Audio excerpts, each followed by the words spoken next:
Yeah, my scripture professor, my New Testament professor, Dan Harrington, who I reference in the book a lot, used to say they're not biographies, they Right. are faith documents.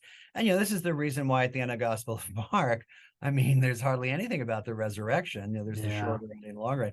And you think, well, wait, why would you tell that? Well, I mean, this is 30 years later. They know the story. There, it's Yeah. it's this kind of sort of sending out. It's the prelude to the resurrection. He's alive. There's lots of different reasons they don't do that. So for people who may not be familiar, as you were saying, the beloved disciple is in John's gospel is the source of many of the stories. And John, the writer of John's gospel, says, we know this is to be true, Hmm. etc. And it's a kind of mysterious figure. People have debated who it is. Is it John the evangelist who's writing the gospel? Well, most people say at this point, like, well, it isn't, because they're almost seen as like two different characters. The person writing is talking about the beloved disciple, right? Some people think it's the apostle Thomas. Some people say Hmm. it's Mary Magdalene. Some people say, I think probably the most common thing is it's in every person, Hmm. right? So the beloved disciple is all of us. So the beloved disciple reclines on Jesus's chest when at the Last Supper. The beloved disciple is at the tomb. The beloved disciple takes Mary into his house. So we're all the beloved disciple. Hmm. But a lot of scholarship now says that it's probably, I would say,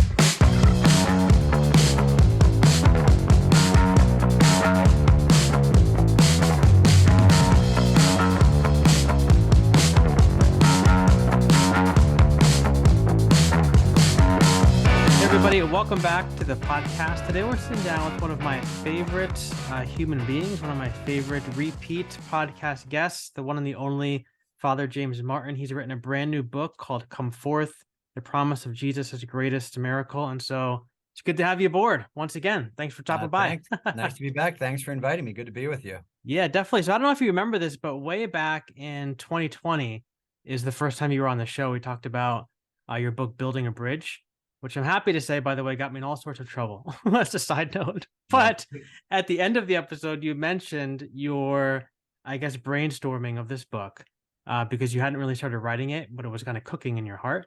And so you mentioned this book, and it grabbed my attention because it's the story about Jesus raising Lazarus from the dead and some unique perspective that you brought to it. And so what I wanted to say is I got this book like a week ago, and because it was like we did this last minute invite to get you on the show, and I'm already 3/4 of the way through it. It's so good. Thank you. So really well done. Thank you for writing it. Well, you're welcome. I mean, you never know how a book's going to land with people. And one of the things that surprised me about this book, I mean, this may sound like I'm this is like, what do they say, humble brag, but Right. I really am surprised how many people are enjoying it, because it's a very specific topic, and I, Mhm. I love the story of the raising of Lazarus, and I thought, are other people going to be interested in it? And yeah, so thank you. I appreciate that. I'm glad you're enjoying it. Yeah, definitely. And for our listeners, I have an extra copy. So I have two copies. I'm not giving mine away because it's highlighted, but I have an extra copy to give away. So for our listeners, watch me on social media, and I'll share with you how to win it because I'm going to give it away. Enjoy it. All right. So first thing is first. Can you maybe tell us the story of Lazarus and Jesus raising him from the dead for people who maybe aren't too familiar with it? I think most people probably know the story, but you are the master storyteller, so maybe give us set the scene for us, if you would. Well, in all humility, the master storyteller here would be the writer of John's gospel, but Right. It's pretty good. so, yeah, he's pretty good. So it's in John chapter 11, and Hmm. basically what happens is there's a man introduced called Lazarus. He's Hmm. the brother of Martha and Mary, who are Jesus's friends, who live in a town called Bethany, which is outside of Jerusalem, and he's sick. And the sisters send word to Jesus, and they say very powerfully, "He whom you love is ill. Your beloved friend is ill." Jesus waits a couple days, very Hmm. mysterious. He's on the other side of the Jordan River, where he's just been because he's left because he was threatened with a stoning. He comes back to Bethany, Hmm. or rather, he goes to Bethany, and then the sisters greet him and say, complaining a little bit, "If you had been here, my brother would not have died." They both say that. Hmm. He asks where the tomb is. They say, "Come and see," which is interesting. That's the first thing that Jesus says at the beginning of the Gospel of John to his disciples. They bring him to the tomb.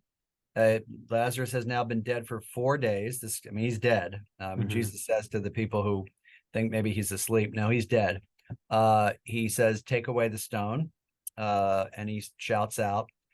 Basically, he shouts out. Actually, the The most literal translation is come out, Mm. come out or come forth in some translations.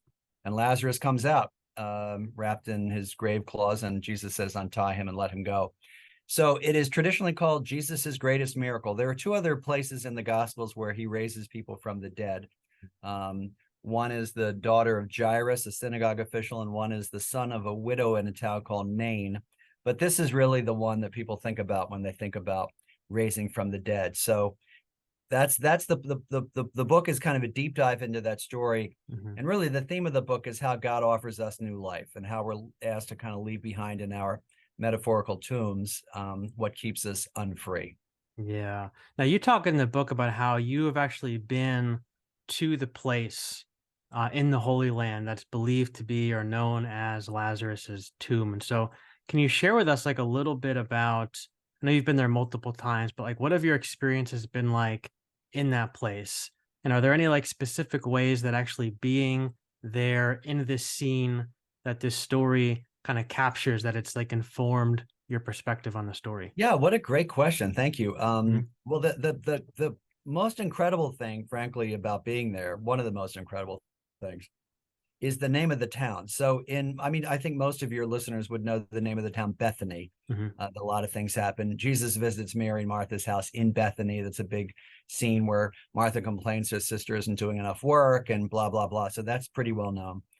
But the town is now called Al Mhm. Azariya, Eizariya. It's a transliteration of the Arabic, which means place of Lazarus, Mm. which I have to say that just blew me away. So in Arabic, it's called the place of Lazarus. Uh, and you can go there. Not a whole lot of pilgrims go there. When I went there the first time, there were, I think, I went with two other Jesuits. I'm a Jesuit priest. Mm. There was no one in the tomb. And it's a very hard kind of description. That's why I put a lot of pictures in the book. There's a church, the Church of Martha and Mary and Lazarus, and then you go up a hill, and kind of built into this hillside is this doorway, and you go Mm. down the stairs, maybe like a whole flight or two of stairs, into this dark, stone, cold cave, essentially, Mhm. where there are niches in the wall, and it's been venerated since I think it's like the 3rd century. So that has a pretty good claim of being this is it. So certainly this is a 1st century tomb in the town of Bethany. Clearly this is Mhm. Bethany, and it's always been reputed to be Lazarus's tomb. I think, the main thing that I took away was, and as I said, this is the theme of the book. When I was in there all by myself, I thought, well, what's my prayer going to be here? And I thought, well, you know what? What do I need to let die? And Mm. how do I need to let God call me to new life? So that was the prayer that I did. But I really wanted to give people a sense of the real life setting of the story because most people are not going to go there. So I talk about it and also include, as I said, a lot of pictures. Yeah. What was it? What's it like? I mean, what's it like coming when you're coming out of that tomb? Like when you think, like when you go down into it, then you come out of it. Like, are you thinking about, like, is this story running through your head as you're stepping out of the tomb? Like, are you thinking about Lazarus, like coming forth out of the tomb and like what that was like for him? 'Cause I would imagine like that would be all swimming around in my head if I was in that, if I was in that place. No, absolutely. And I think, now some people go, I've been there when there's tourists there taking pictures and Yeah. laughing. Yeah. I tell that story in the book. And so not everybody goes in there in a pious way, but like Sure. not everybody goes into, different churches in a pious Sure. way. Yeah, now I think that it's probably more underground than it was in Jesus's time. It was probably more kind of level, there have been kind of layers and layers built on top of it. But yeah, that is what I'm thinking when I'm coming Yeah. out. What was it like for him to really had to decide to come out? I mean, Jesus restores him to life, but I was on a podcast recently and someone said the most interesting thing, which I'd never even thought about. I'm going to put it in whatever revised edition I do. Yeah. That this is Lazarus is the first one that this has happened to, Mm. right? To be raised from the dead in his tomb. And he had to say, I love the way that this woman put it. Okay, I know no one's ever done this before, but I'm going to do it. I'm Like gonna give it a I'm going to go. get up. Yeah, I'm going to get up, walk out. And so part of it is really this feeling, and I'm thinking about it now. What do I really want to let go of? What do I want to leave behind? And can I really hear God saying to me, you can be freed of whatever it is, whatever addiction, a disappointment, an unhealthy Mm. pattern, anger, you know. And so I do think about that when I come out. Yeah. It's a pretty powerful place for me. Yeah, that's really good. So is like in your estimation is and you have a whole chapter on this in the book, but is Lazarus a real was he a real person? And does it matter? Because for me, coming from my tradition, I'm coming from the evangelical world where everything is super literal. And I spent my whole life trying to build arguments for the the literal things of the Bible. Like every story is literal, everything's historical, all these different things. And I feel like my brain is like an overload with all of that these days. So I'm just like in this place where I'm less interested in those kind of things. But you made a comment in the book where you said that this is actually something that's really intriguing to you and really important to you. So I guess, do you think he's a real person, and why does that matter to you? Yeah, I do. I think, look, I'm not a literalist or fundamentalist. And Mhm, one of the things I always point out to people is you look at, for example, the infancy narratives, mhm, Bethlehem, Nazareth, they don't match up. Now, that yep, does not mean that Jesus was not born of Mary and that Joseph was not her husband and that they were in Bethany, but the chronology just doesn't match up between Luke and Matthew. So we mhm, can't take them literally. But they are telling a story. sure, They may get some facts wrong, they may embellish other facts. In the case of Lazarus and a lot of these the gospel stories, I think it does matter to me if it happened or not. mhm.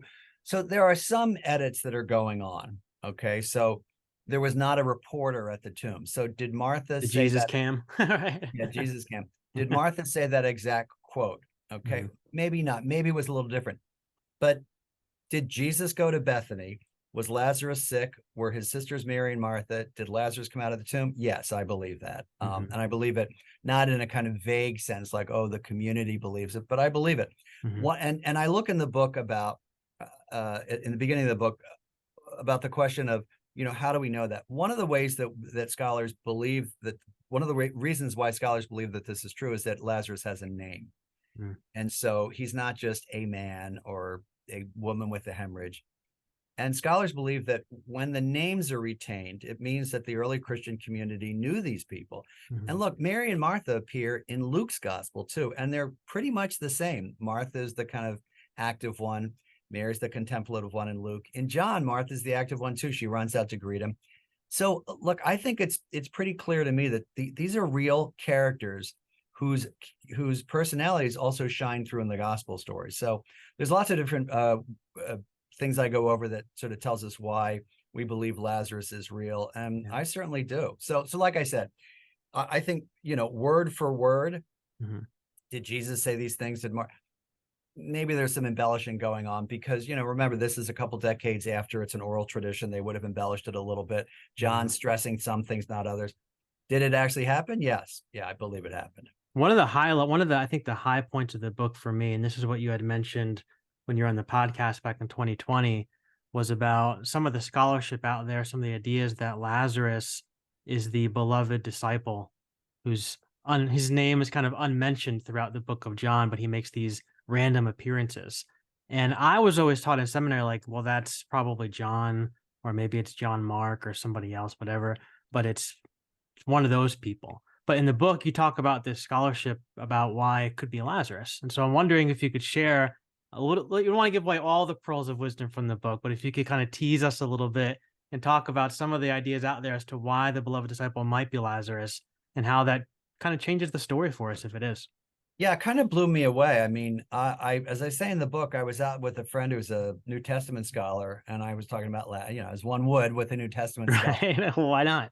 Why not Lazarus? And he said, I think he literally said, by the way, he said, well, I'm sure you know about the scholarship around Lazarus being the beloved disciple. And I said, what? Say what? And he, being a good scholar, just kind of laid it out. Boom, boom, boom, boom, boom. Hmm. Here, it just blew me away. Now, I had been researching this book for a year or two by that point, and I just dove right into it. And basically, so for people who may not be familiar, as you were saying, the beloved disciple is in John's gospel is the source of many of the stories. And John, the writer of John's gospel, says, we know this is to be true, Hmm. etc. And it's a kind of mysterious figure. People have debated who it is.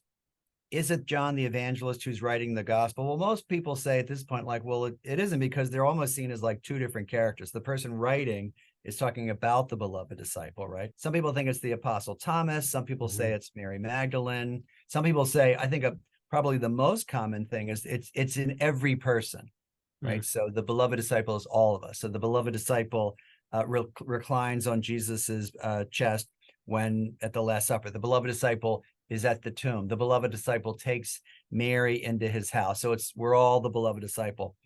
But a lot of scholarship now says that it's probably, I would say, Lazarus. And how do we know that? Well, first of all, one of the really interesting things that kind of blew my mind, Lazarus's story is in John chapter 11.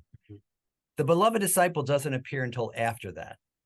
So it's as if this is his introduction. And Lazarus is called he whom you love, the beloved one, hon philes, okay? So it is very strange that if the beloved disciple was anyone else, where is he in the first part of John? Then there are all these kind of internal proofs. One of the most powerful ones, frankly, and the one that really said, oh, okay, now I kind of see this. In John 21, there's a lot of Bible nerds out there. They'll know that John 21 is when the risen Christ appears to the disciples at the Sea of Galilee. He is on the shore. They're fishing, and Peter and the beloved disciple, this is what he's called through the whole thing, sees Jesus and says, "It is the Lord." They jump into the water. They go there. Without belaboring it, Jesus has this famous dialogue with Peter. Do you love me? Do you love me? Do you love me? Okay, at the end of that, Peter says the strangest thing. Peter says, pointing to the beloved disciple, what about him? It's just, talk about a non sequitur. Right. I often use this in spiritual circles to say to people, when you're in some sort of communion with God, like pay attention. Stop thinking about somebody else. Right. And so the response is, Jesus says, I'm paraphrasing, what is it to you if this person, stays around? And the line in John's gospel is, the rumor therefore arose that this person would never die. Now, that makes very little sense about some Galilean fisherman. It makes a lot of sense about someone who's been raised from the dead. All right. So that's one of many proofs that I go into. The other kind of sort of a fun proof, I think, is that the beloved disciple on Easter Sunday morning gets to the tomb before Peter. He outraces him, I think is the word in the Gospels. Why is that? Well, if he's from Bethany, he knows the way. I mean, he knows where he's going. He looks in. What does he see? He sees the grave cloths and the head covering, the Greek word is sudarion, rolled up. He believes. We're told he believes. John's gospel says he believes. Now, that could be a subtle put down of Peter, right? It's the beloved disciple believes first. But it could also mean, if it's Lazarus, how does he believe by looking into the tomb and seeing the grave cloths? Because he was just raised from the dead. Yeah. So he gets it. And then in a beautiful parallel, I love this, that when Lazarus comes out of the tomb, he's wearing his head covering, his grave cloths. When Jesus comes out of his tomb, his are all rolled up. He's not going to need them anymore. So anyway, I don't want to go into all the reasons, but those are some of the reasons people are saying he at least has a good claim to be what the scholars call the BD, the beloved disciple. Yeah. So what unique perspective can that bring to the story? Because I'm thinking about growing up in church and hearing sermons where the beloved disciple makes an appearance, and a lot of times it's kind of brushed aside. The pastor might make some kind of mention of who he thinks it is or whatever, but it's not really the main focus. But I think that if this is Lazarus who we're talking about, and Lazarus is the main figure in this huge miracle that Jesus did, and the beloved disciple is mentioned however many times after this big event, what, just maybe off the top of your head, is there any unique perspective that could bring to the stories that maybe we have missed growing up? Yeah, I mean, I think a couple things. First of all, if it is Lazarus, it makes the story of Lazarus even more important than it is. I mean, it is the summit of what John calls the book of signs, right? It's the first part of John's gospel. The other thing is that it kind of explains that a lot of the theology of John's gospel. And, so the synoptics, I mean, this is kind of unfair, but the synoptics have a little bit of a lower Christology. Jesus seems a little more human than he is in John's gospel, where he is kind of always in command. As one scripture scholar said to me, if Lazarus as the beloved disciple is the source of all these stories, it kind of explains why John's gospel has a high Christology. As this one scripture scholar said to me, if someone raises you from the dead, you have a pretty high understanding already of who he is. So I think it helps us to understand John's gospel. It's just kind of beautiful that this guy that, Yeah. by the way, has no words in the gospels, Yeah.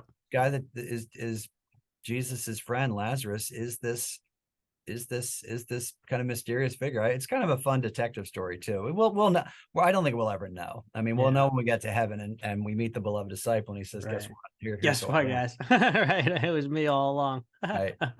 So one of the things I love about the book and really just your work in general is you have a lot of scholarship in this book. Like it's not just random ideas that you came up with, but you have a lot of names, a lot of resources that you refer to, which I appreciate. And what I noticed is that there's a lot of I would call like modern scholars that are referenced in the book. People like AJ Levine, Elizabeth Schrader, somebody who you mentioned, she's kind of fresh coming on the scene, but they've both been on the show before and they both present some really interesting perspective on a lot of stories. What I've noticed just in my own interactions with people from my former tribe, the more evangelical people, more conservative, fundamentalist, is that kind of scholarship sometimes makes them feel uncomfortable because it's like forces you almost to rethink some things that maybe you haven't thought you'd ever have to rethink and kind of pushes up against some boundaries and things like that.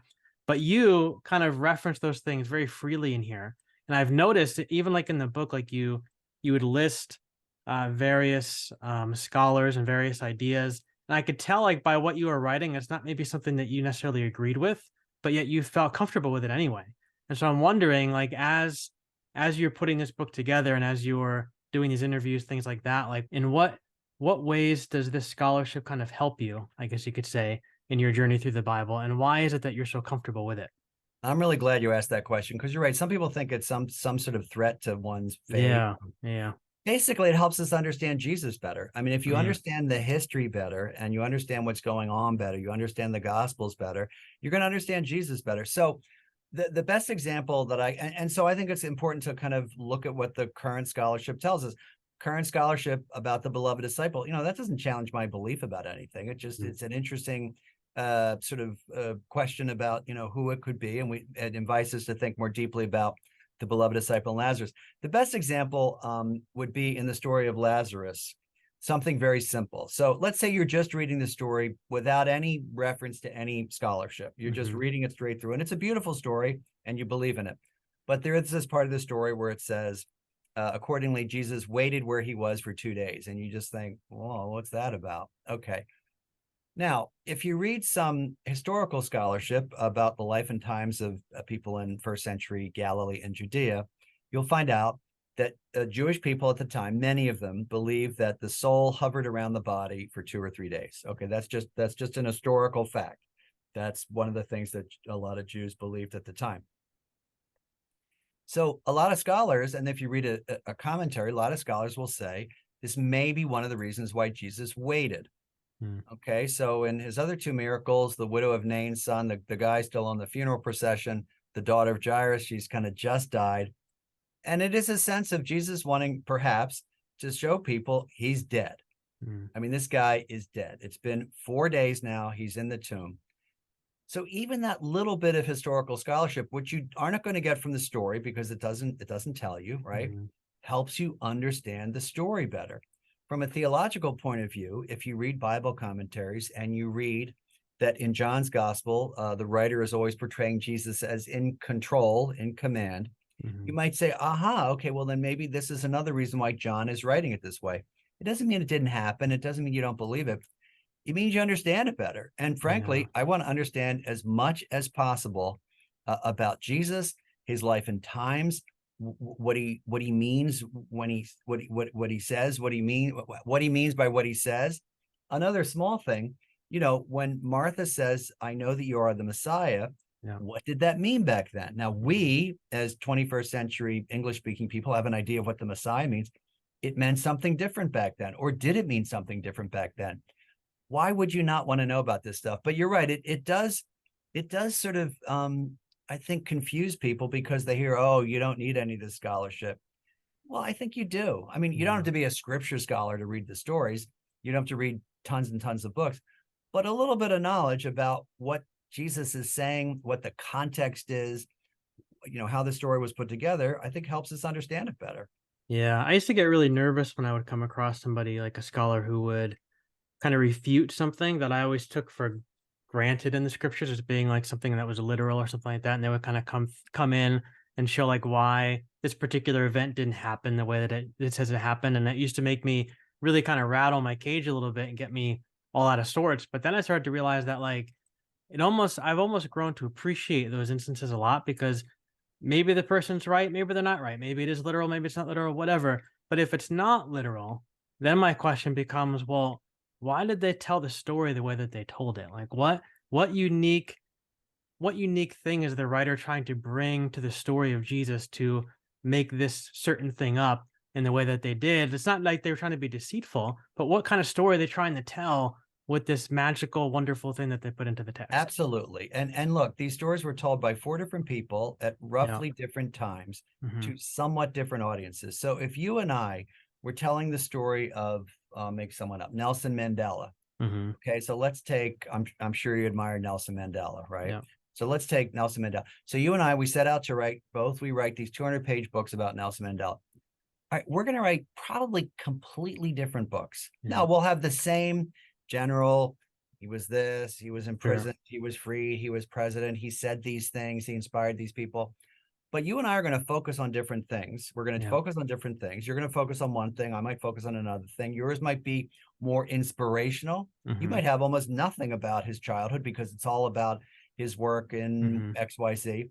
I might have a lot about his childhood. You might have a lot of quotes. I also may get some things wrong. Now, remember, also, this is an oral culture we're dealing with. And so when you think about that in terms of the gospel writers, it's not surprising that they diverge a little bit in some places. Yeah. It's not surprising they don't cover some things. In Mark's gospel and John's gospel, there's no infancy narrative. Mhm. Doesn't mean it didn't happen. Doesn't mean Yeah. Jesus wasn't born. Lazarus doesn't appear in the synoptics, which I talk about. It's just different ways of telling the story. So, and years later, people will say, okay, why did this guy tell the story? Would say, why did this guy tell the story that way? It helps us understand and get back to the basis. So that's Yeah. never really bothered me as much. I find it fascinating, frankly. Yeah, I had AJ Levine came on a few months ago to talk about her book on the miracles of Jesus. I think she might have wrote about this miracle in there. I don't remember, but she talked about that very thing about the Gospels, and she said, the Gospel writers weren't writing the Gospels to you. She said they were writing them to specific communities of people going through specific things who were following Jesus, and they were trying to show these people how they could follow Jesus even better. And so they crafted the story with that in mind, not to be deceitful, not to differ. They told the story the way they told it because that's the way they wanted to tell it, and that's it. Yeah, my scripture professor, my New Testament professor, Dan Harrington, who I reference in the book a lot, used to say they're not biographies. They Right. are faith documents. And this is the reason why at the end of Gospel of Mark, I mean, there's hardly anything about the resurrection. There's the Yeah. shorter and the longer end. And you think, well, wait, why would you tell that? Well, I mean, this is 30 years later. They know the story. There, it's Yeah. it's this kind of sort of sending out. It's the prelude to the resurrection. He's alive. There's lots of different reasons they don't do that. But you're right. And I guess I wish, from my perspective, I wish Catholics took Bible commentary a little more seriously. So what I try to do in the book is really popularize some of this stuff and really make it accessible and pull it out of Bible commentaries and give it to the general reader. Yeah, that's so good. All right, last question for you because we're getting short on time. Real quick, the one thing you mentioned already in the conversation was about Jesus's delay. When the sisters reach out to him, Lazarus is sick. He seems to take his sweet old time to get there. There's a lot of reasons that you give. You already mentioned a couple of them, but you have a whole chapter on it. But what would you say to the person listening today if they were on the mic who feels like Jesus or God or the divine has delayed into their situation? They've been asking, begging, pounding on the gates of heaven, and they just don't know where he is. What would you say to them? Well, let me tell you, that's probably like 3/4 or 90% of the people listening. I mean, Yeah. I'm sure everyone has that. They have Yeah. something in their lives. They have an illness. They have a relationship. They have a financial problem. I'm sure everyone has sort of struggled with that. And it's the question of suffering, the mystery of suffering. Mhm. The first thing I would say is that sometimes we have to believe in a God we don't understand, right? And that Yeah. there really is no satisfactory answer for the mystery of suffering. Yeah. Martha, when Jesus comes, still says So Jesus has not come for their brother. She still calls him Lord, which Mm, is very beautiful, and she professes her faith in him. So the first thing I would say, it is an invitation to continue to believe. That's the first thing. Second thing, I think it's an invitation to be honest. Martha's pretty honest. mhm, If you had been here, my brother would not have died. So there's honesty, there's trust, right? That God hears you. And then there's finally acceptance, mm, right? Hard as it is. Even Jesus prays about this in the Garden of Gethsemane. Underlying all that, though, is two things. One, Jesus is with you, right? The way that Jesus is with Martha. Second, that Jesus knows what you're going through. mm, I mean, he himself prayed in the Garden of Gethsemane, let this cup pass by me. But it's a very difficult question. And I think I respond very strongly to some like easy answers like, oh, God's testing you. Well, that may be true, but that's not helpful for people who are going through difficult situations, or God has something better in mind. God's giving you something better. And let's like take the worst situation. Let's say you have a child who's sick. You don't tell a parent whose child is sick, oh, God's giving you something better, right? yeah, I yeah, think the invitation is to continue to be in relationship, to continue to pray, to continue to be honest, yeah, to trust, and as far as possible to accept. But that's why I think this story is so powerful. Martha is very honest, and also that suffering is not the last word, right? We believe in some way there is resurrection, which is really the end of the story. yeah. It's such a powerful story that way. But I mean, I look, I have things in my own life that I struggle with like that I've been praying for years and years and years, and I still continue to be in a relationship with God. Yeah. Amen to that. Well, my friend, it is 1:30 and you have places to go. Thank you so much for taking the time to join us. Thank you for this book, your work. You're the best. My pleasure. Thanks so much. God bless you. And it's really a great joy to be with you. Absolutely. Thank you.